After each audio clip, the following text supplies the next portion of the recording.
There's a couple of things you highlighted throughout your story that I wanted to revisit and dig into them a little bit more. The first one being the perfection. You said you were on a perfection pedestal. Could we talk a little bit more about perfectionism in medicine?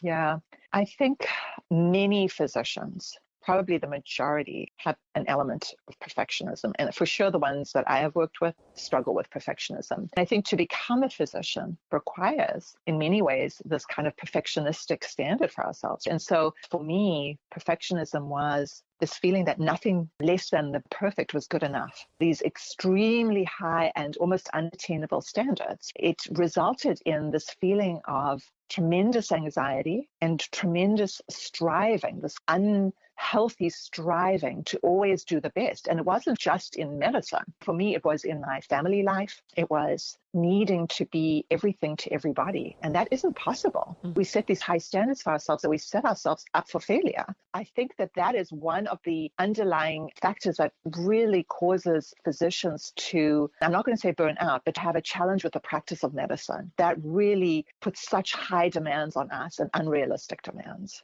And where are those demands coming from? Is it internal or is it external or a combination of both?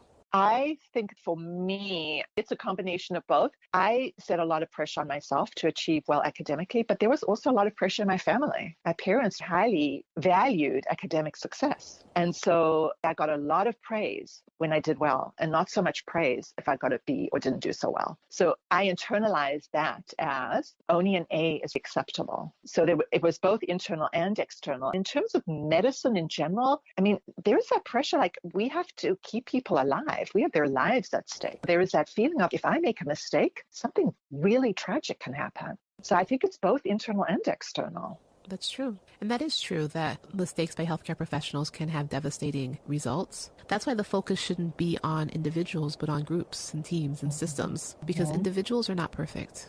Absolutely. That's a great point. It should definitely be, I think a lot of the time, physicians feel alone. They don't feel supported. I recall when we were medical students, you would go in these groups and discuss medical mortality rounds, things that had gone wrong. And there wasn't this feeling of support. It was more this feeling of, why did you make that mistake? And it wasn't a supportive process at all. You came away from that feeling really bad, like you'd done something wrong and that you did not have the support of people around you. Now, I think this may have changed. And I think that there is some desire now to support physicians more. And I definitely do see more emphasis on physician well-being and more programs on coaching and more awareness of the importance of physician wellness, which gives me hope. It makes me feel like maybe we are seeing that it is important for us to support physicians and to put programs into place that support physicians. Which is what Hope for Med is all about, is to really be able to provide that support for the healthcare team itself.